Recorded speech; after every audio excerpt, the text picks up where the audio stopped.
ha u malaynin haddii inuu yahay askari booliis ah oo sameeyay arrin yaab leh ma ahane booliiskii ayaa markaan laga yaabsaday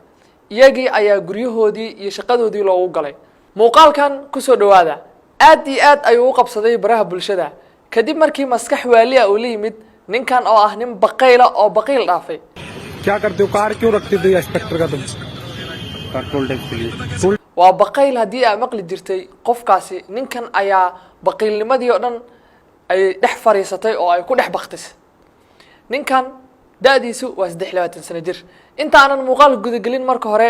waxaan kaa codsanayaa inaad muuqaalka like dhahdo sidoo kalena saaxiibadaada u share gareyso si saaxiibo badan oo muuqaalkan u gaaro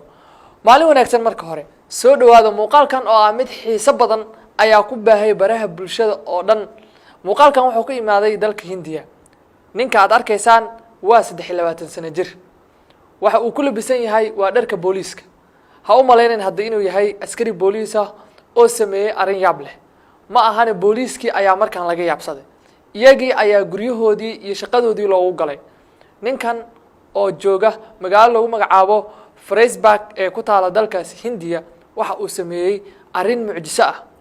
shaqadii booliiska ayuu markii hore indhasar caadiyay kadibna iyagii shaqadoodii ayuu la wareegay baraha bulshada Soomaalida sidoo kale waa uu qabsaday caalamkan iska badaa muuqaal yar oo laga soo duubay ayaa la soo galiyay qaybta Twitter-ka ee ay leeyihiin booliiska magaaladaas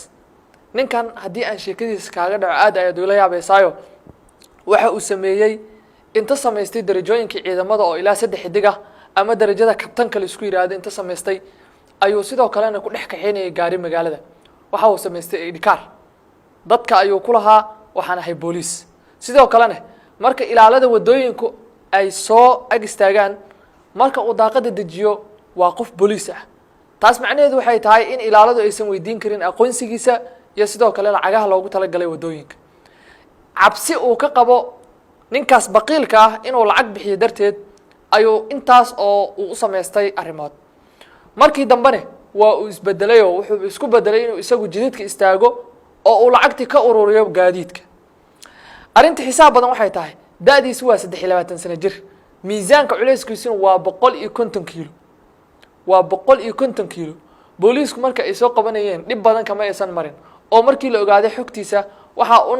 la isu sheegay inuu yahay nin cayilan oo calool weyn taasna waxay sababtay in si dhaqsi ah loo soo qabto oo isla markii station kala keeno markii la wareysanayo waxa la weydiiyay sababta uu u sameeyay arintan waxa uu sheegay inuu diidanaa inuu bixiyo lacagta canshuurta markii dambana isagoo uu qaadanayo lacag canshuur ah booliiska ayaa gacanta ku dhigay xabsiga ayaana loo taxaabay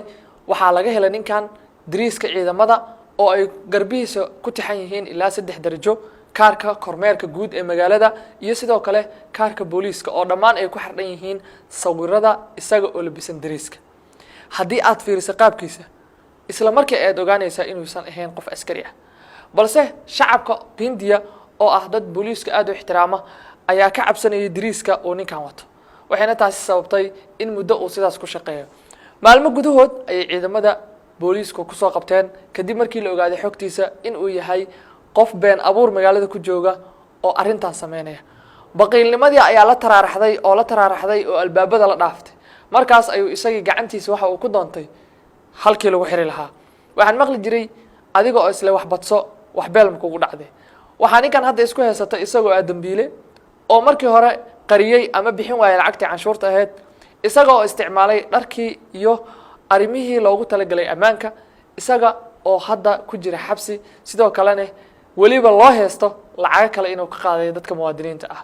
jidadka si raaxo leh ayuu ku marayay haddii uu intaas ku ekaan lahaa way u fiicnaan lahayd balse waxay sheekadiisu ka daray noqotay markuu isaga istaagay goobaha dadku isugu yimaadaan laamiyada isgoosyada iyo sidoo kale meelaha kale ee gaadiidka ay jaam ku yihiin halkaas ayaa la iska ogaaday inuu yahay kabtan beenaad ah waa la soo xiray markii la wareysanayn waxa uu sheegay inuu ka dhuumanayo lacagaha uu bixinayay ee canshuurta ah muuqaalkan intaas ayaan kusoo gabagabaynaynaa si muuqaalkan aan saaxiib badan u gaaro sidoo kalena muuqaalo kuwan kale oo xiiso badan aan kugu soo duubno markaste waxaan ka codsanaynaa in muuqaalka aan like noo dhahdo sidoo kalena saaxiibada u sii share gareyso intaas ayaan kusoo gabagabaynayaa kulanti dambe nabadgelyo